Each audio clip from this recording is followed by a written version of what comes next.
First off, thank you. This is going to kind of go funny now. So when we're asked to talk about data and what do we do from here, one of the things that I started looking at the presenters and the content, and it was really a lot data focused, which is fantastic because that's what our industry has moved more towards this last 6, 8, 9, 12 months, is getting to reliance on the data.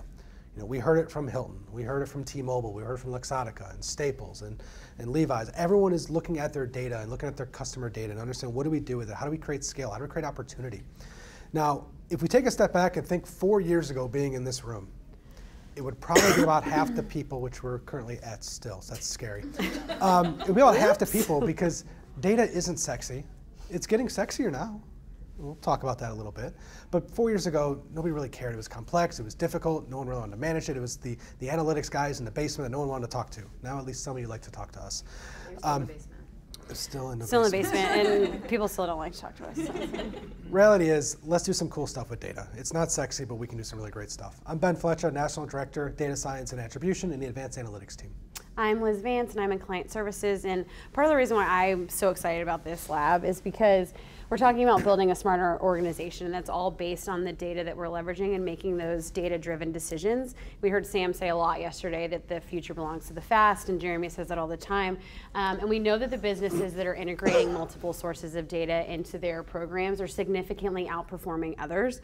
It's essential to moving forward. If we're not moving forward, then we're stagnant, which essentially means we're lost. The challenge is that it's extremely complex and it's not an easy thing to do.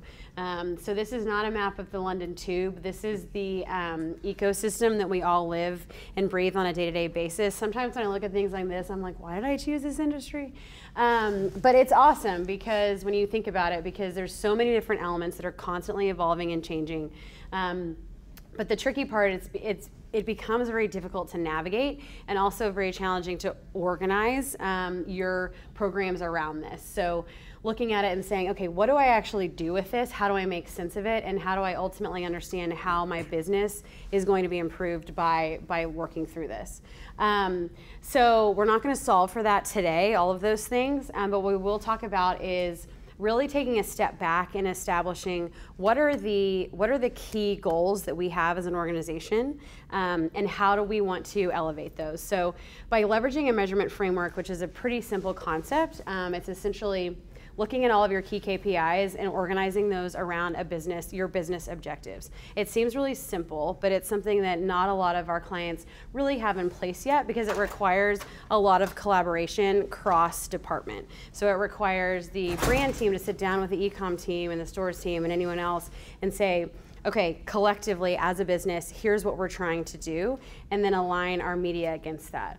The reason why it's so important is because ultimately that measurement framework identifies what types of technology we should be leveraging. In a lot of cases, we'll select technology to work with, or our clients will select technology to work with without really establishing or understanding how that specific technology is ultimately going to help them move forward as a business. It might solve an immediate need, but doesn't actually get back to that root of the business challenge. And then it ultimately, fundamentally should change the way that we're running media. So that measurement framework should impact all the media that we're running, and then, of course, the data that's coming back from that. Is directly connected. So as we talk about a measurement framework, we wanted to show an example. This was something we worked on with one of our clients, a retailer, that online and offline conversions and activity and traffic. So as we took a step back and realized, okay, we're looking at paid search and display, not a lot in the mix, but even within those channels, running a lot of display and a lot of paid search. So we're at a point now where we can no longer look at things from a last click model and measure everything the same way. It doesn't work. So as we take a step and talk to the clients and identify what are the actual goals and objectives collectively and individually, we want to lay that all out so we're all working from one infrastructure. So we look at the overall objectives by channel, by tactic, by device. What's their role in the overall funnel or the consumer journey? Are they better at driving online versus offline? And what's that one KPI that we really need to measure against so that we're ultimately hitting that revenue goal in the end holistically? So as we start to look at these, we're going to identify just prospect and display. Now, prospect and display is something near and dear to my heart. I did 15 years of media planning before really getting to the analytics side of things. So I still kind of consider myself a media planner to some extent. I love prospect and display because it's one of the better opportunities to drive scale and opportunity and new customer acquisition. It's not going to drive a 1-to-1 return or a positive or 3-to-1 return. That's not what it does. As you see here in the desktop and the tablet aspect, we look at display as part of that consideration driver, that mid to upper funnel. These allow us to engage with consumers that are not yet engaged in your brand, but interested in your category, and have similar behavioral traits of your current customers that are converting. The more we know that, the more we can identify that and optimize appropriately. So as we said, knowing that desktop prospect and display is not going to drive conversions, what do we use?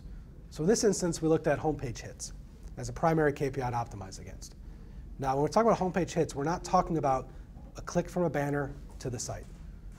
Less than 8% of consumers are clicking on banner these days. We don't want to focus on that because it ends up focusing on a very heavy, high clicker audience and eliminates your ability to scale, which is the biggest value that prospect and display can bring forward.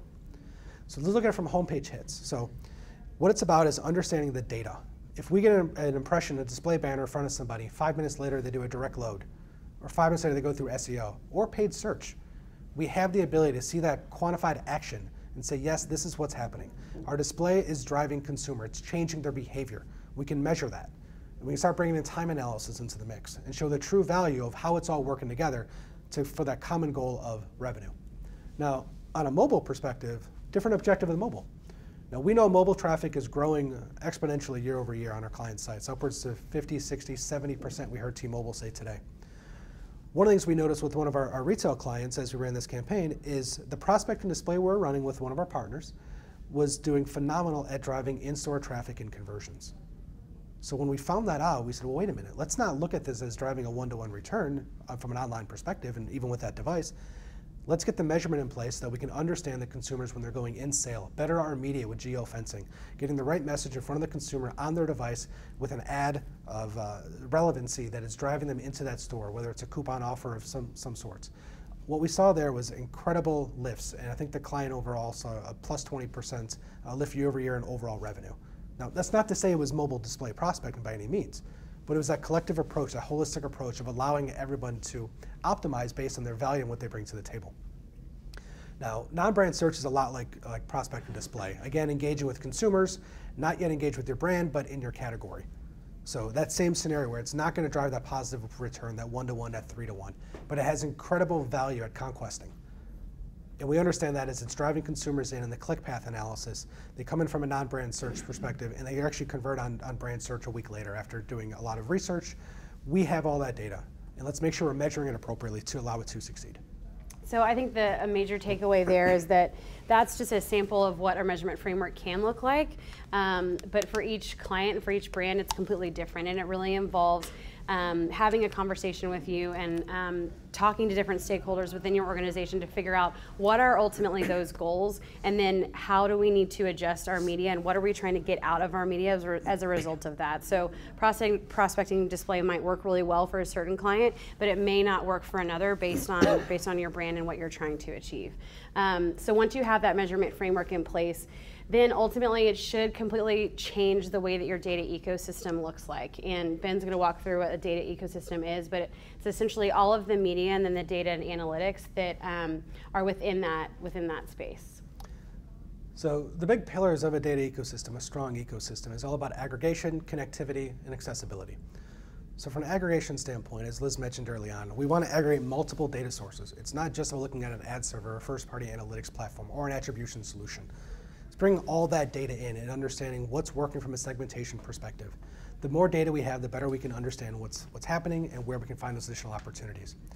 We want to allow that data to flow. We don't want to be constrained in bringing that data in and not bringing it back out to our partners, whether that's in the search field, whether that's in social, display, affiliates, feeds.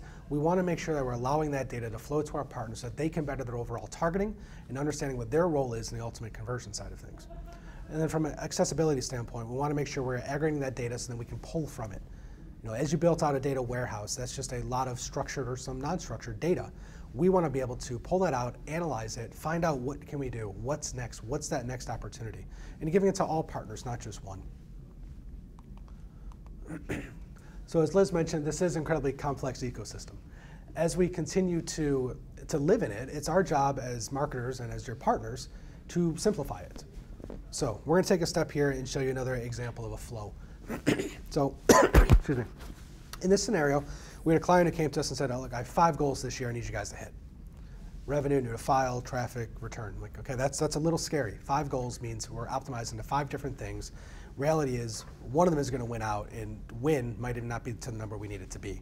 So we had a conversation, said let's take a step back and talk about this. Where we landed was there's one primary goal, revenue. Well, it's a retailer, it makes sense. Both online and offline. And if we're able to achieve that 12% lift year over year, these other goals are actually byproducts of that success. So we're going to see an increase in traffic because we're scaling the business. As we see an increase in traffic, it's because new customers are coming to the site. We continue to bring that in. Again, focusing on that one KPI allows us to reach and measure the secondary and tertiary goals.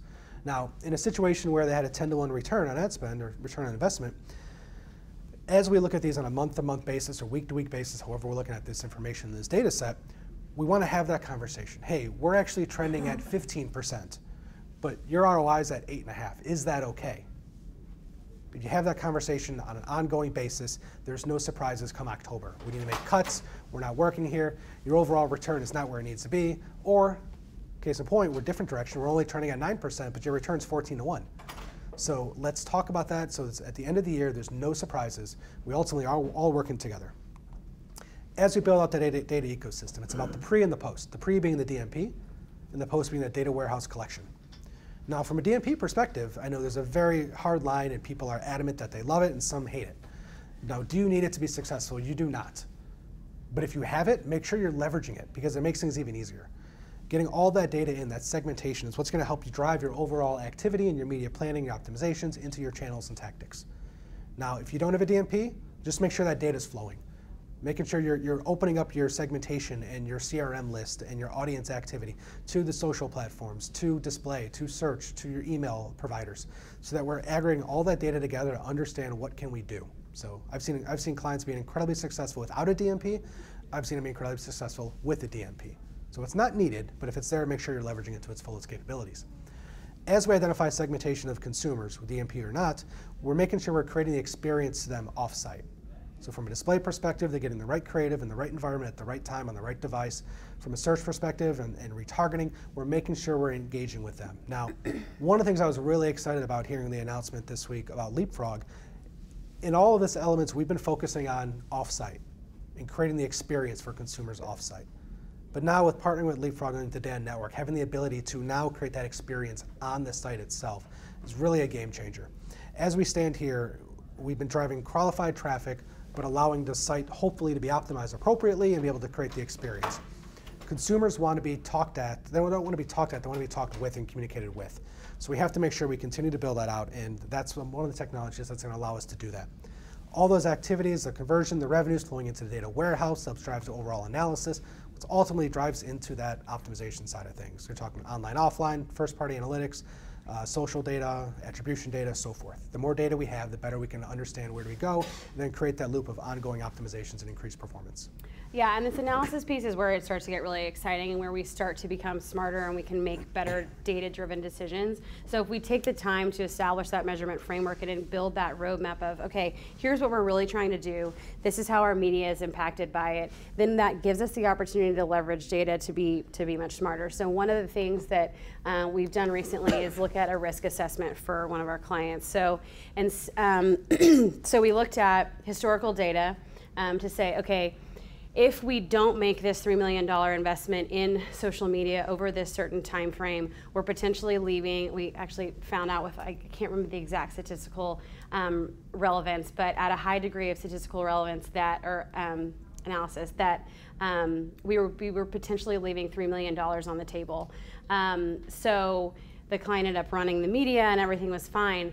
But it was interesting to see because there was a correlation between brand social and direct load that we hadn't had visibility into before because we didn't have all of that data centralized and we weren't able to analyze it together.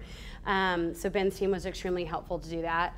Another area that we've seen that a lot of us have started doing with our clients is this optimal spend analysis. So often we have search budgets, display budgets, social budgets, and if we have that framework established and have our data in one place, we can analyze it. We can look at it holistically and say, really, ultimately the impacting media is not, you know, non-brand search. So we don't maybe want to invest all of that budget there, but we want to put it somewhere else that we're actually seeing the impact. So there's a lot of really amazing things that the team can do, but it all really starts with making sure that everyone's aligned on what those key goals are for your business, because we can run amazing advanced media programs all day long, but if we aren't actually doing things that are ultimately impacting your business overall, then there's really no point.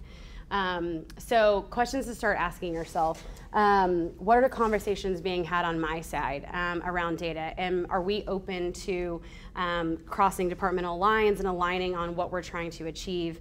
Are we open to potentially sharing budgets and being more fluid with our budgets?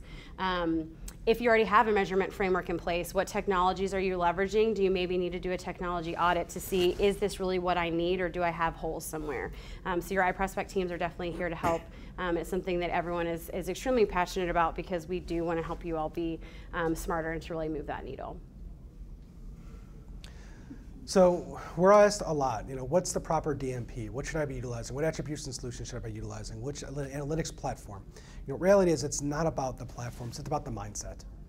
And that's really that first step, is making sure, you know, we know that you guys are all our day-to-day clients.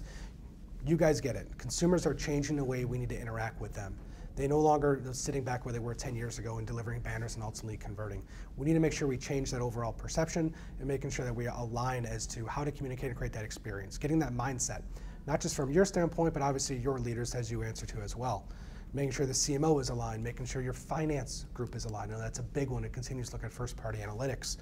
We want to make sure that we are focusing on and aggregating, having those conversations to say, yes, your omniture is great. We agree with the bottom line here, but we don't agree with how you're looking at it from a channel perspective. So let's talk about that data. Let's look at it and see where we can go from here. You know, we're here to help, but effectively, if we can get that mindset thinking about what else do we do, full line of communication on your side as well as IP side. All it takes is one person who's not in line to change something a little bit or tweak something or not approve something, and we're really in a tough situation. So we're here to help. That's what we want to make sure we communicated here. And any questions, thoughts, concerns? One of the questions we got earlier was, do you have to have, you know, a DMP? Do you have to have an attribution solution in place? You don't have to have any of those things. Even if you're just looking at last click, we can still look at what are you trying to achieve as a business, and build a measurement framework based on wherever you are as a company and where you are with all of these elements. We actually did that risk assessment for a brand that we weren't using attribution data to do that. It was all based on last click data. So it's definitely possible depending on where you are.